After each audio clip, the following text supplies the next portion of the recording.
target demographic, and today we're beginning a 3-part series looking at the wonders of the world. We often hear the phrase that there are 7 wonders of the world, but these lists have changed throughout time. We're going to begin with the 7 wonders of the ancient world, followed next week by the 7 wonders of the Middle Ages, then leading to the 7 wonders of the modern era, which is a much more engineering and innovation focused list. But let's start at the beginning. This list was believed to be created around the 1st century, as the first tourists began to really explore Greece and Egypt and the rest of the Mediterranean, so this list is geographically confined to that area. They also existed in a pretty wide range of time, with only 60 years that all 7 of them supposedly existed at the same time, if they all existed at all. We'll get to that later. Let's begin with the only one of these wonders to still exist today, the Great Pyramid of Giza. While there are a few pyramids in Egypt, the largest pyramid belongs to the pharaoh Khufu, and this pyramid was singled out as a sight to see. It was supposedly built around 2560 BC, surviving today for a momentous 4,000 year plus lifespan. For almost 3,800 of those years, it was the tallest man-made structure on Earth, until modern engineering allowed skyscrapers to exist.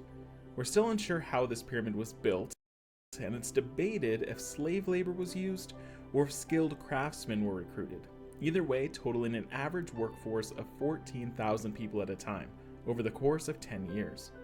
It's also debated if this pyramid was meant to be a tomb or not, as Khufu's remains were never found. Some believe an elaborate, undiscovered room in the pyramid may still hold his body, but only time and slow, meticulous investigation will tell. Our second wonder is also in Egypt, the Lighthouse of Alexandria. This lighthouse was created under the reign of Ptolemy I and Ptolemy II, taking about 12 years to build.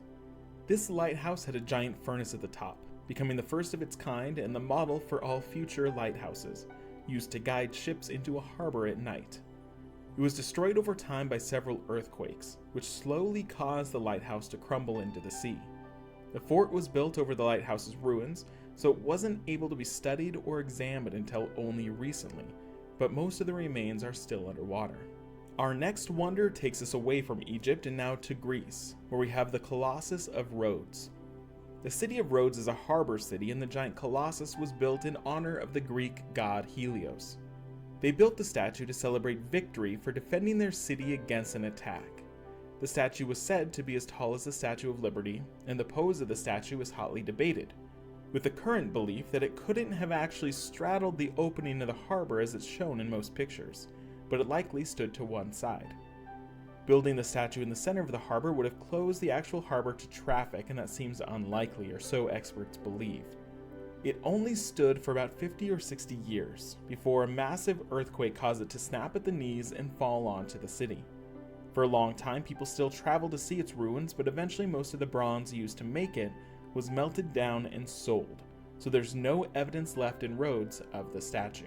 We now move on to the statue of Zeus, which is located in the city of Olympia in Greece. This giant statue was made out of wood, but then covered in gold and precious metals. Zeus was the highest of the gods, so it was only fitting to build the statue in the largest temple to him. Eventually, the Roman emperors that took over control of the temple forbid worship of quote-unquote pagan gods, so the temple was abandoned and the statue crumbled. Earthquakes and fires helped to expedite this process. Some theories point to the statue being torn apart and taken to sell, since little to no evidence of the statue remains. Our last Greek site is the Temple of Artemis, located in an area called Ephesus, which now falls into the geography of modern-day Turkey. This temple was built to worship the goddess of the hunt, Artemis, and there's a theory that the Greek Amazons had a major role in building this temple to their patron goddess. This temple was destroyed and rebuilt many times by fires and floods and earthquakes. It was rediscovered and excavated in the mid-1800s. The site is now commemorated by a single column that's been built from discovered pieces from the wreckage. The next wonder is also in Turkey, the mausoleum at Halicarnassus.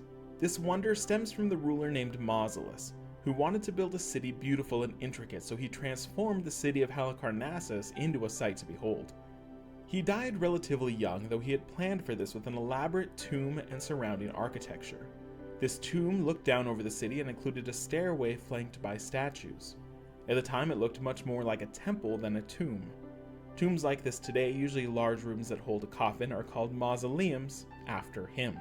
It was destroyed when Catholic knights took over the city and built Bodrum Castle, using the mausoleum's bricks to fortify it. Following this, the rest of the treasures and even the body of Mausolus and his wife went missing. You can visit this castle now and likely spot bricks and pieces that are from the old mausoleum. You can also see the spot where the mausoleum used to sit.